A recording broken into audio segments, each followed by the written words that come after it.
Out in Yuma, or is it still out here? Yes. So we want you to be in the area of your team, absolutely, because you're doing day-to-day operations, which consist of getting out and talking to people in those communities. So that's very important for us. And you said would you have teams in California already? Like We have 600 cities across the United States. So if we did like an internship and we started out here, but we like went home for the summer, would we possibly, I don't know, that might be a stretch because it's just Yeah. 3 months out of the summer, but just curious. Yeah, so we wouldn't put you within a team for 3 months. We would have you work closer with the corporate office with what we're doing from that level and help support all teams.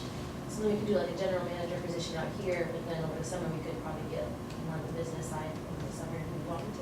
If we put you in a general manager position, you're going to be a general manager. Okay. We're not going to put you, move you around and stuff like that. We could, if you wanted to do, say for instance, you said, hey, I wanted to do the general manager for 6 months, and then the second half of the year, I would like to do the broadcasting. I'd like to be the broadcast analyst, game analyst, game day analyst and stuff like that. We can switch you around like that. But, yeah, it's just tough for us because if we put you in and we install you and we say to the players, this is your GM, I mean, our players look at our coaches and our GMs and our executives and stuff, like Suns look at, used to look at, Jerry Calangelo, or the team owners or the general managers that they have in place now. That's like serious for them. And our players, you got to understand that this is a market that's trying to be identified too. So it's very important that we run and keep things on a professional level for them. Yeah, exactly. Consistency is important.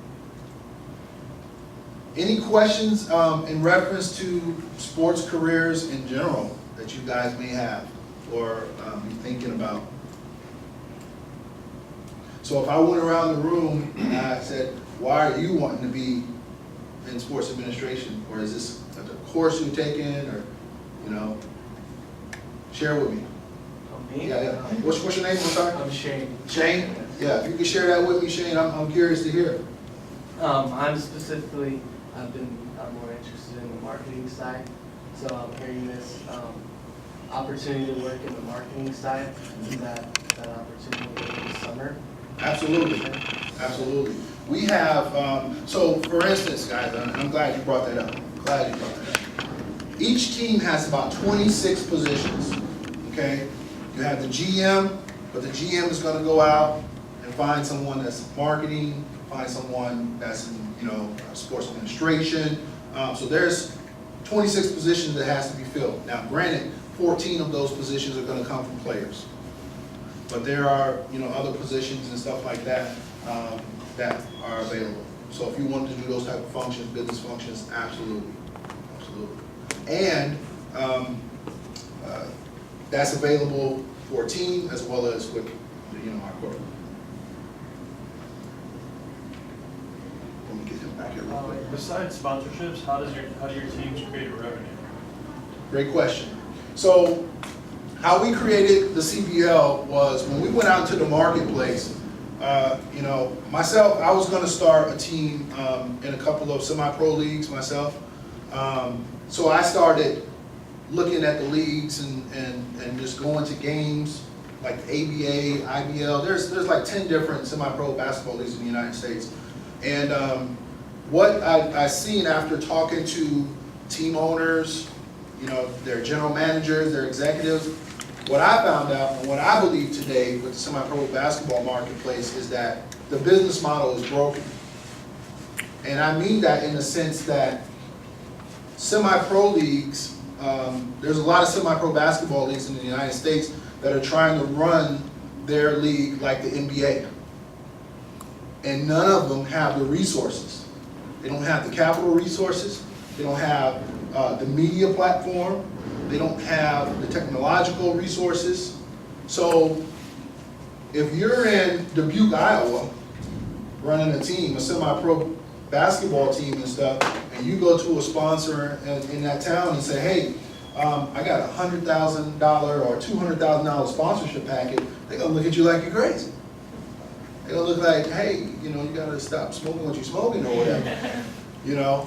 But if you go to, you know, that same business owner and say, we have a $5,000 or a $50 sponsorship, they're willing to listen.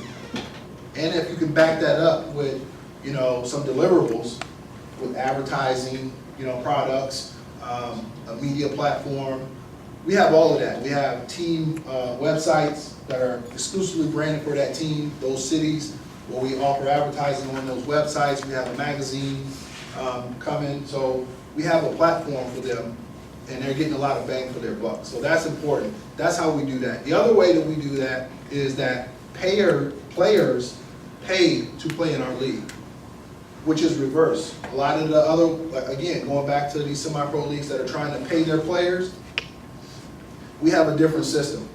They can earn money, but it's not coming from us. And they're able to maintain their amateur status. So they pay a fee to join into our network.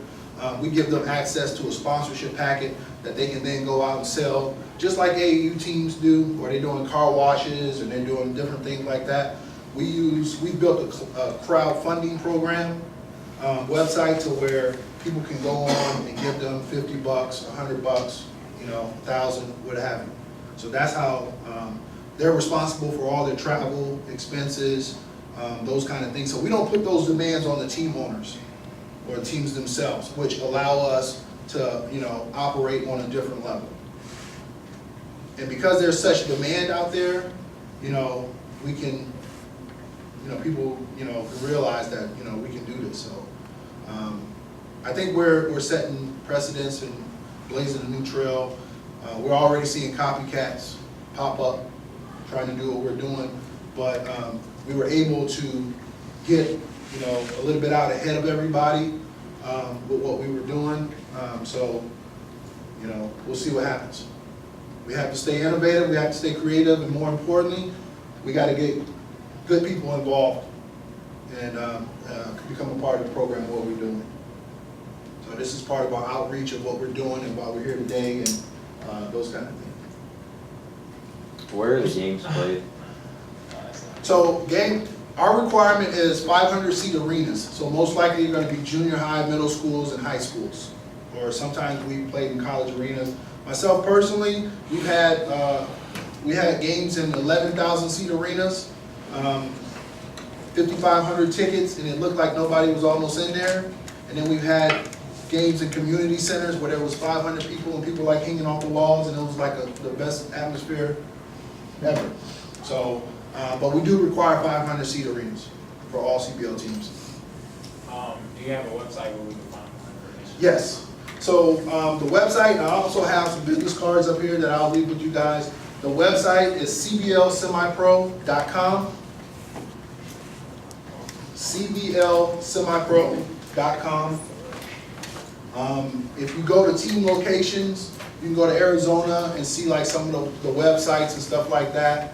Also our league schedule, everything, information, you'll find a lot of information on there. We also have an FAQs page that answers a lot of player and team owner questions and stuff. But we're also, you guys, if you're looking for internship opportunities, you can find us on workinsports.com. You can apply straight through there. We have a link that'll take you to our application page and everything. But we're also on internships.com as well.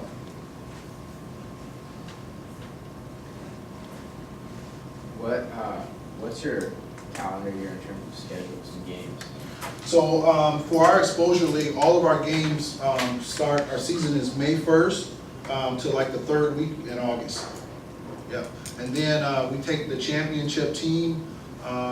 This year we're going to be going to Central America, to Costa Rica on a 2-week tour, just to give them some, you know, overseas experience playing teams over there. But that's all expense paid. If your team wins, if you're the general manager, you get a nice bonus for that. So yeah.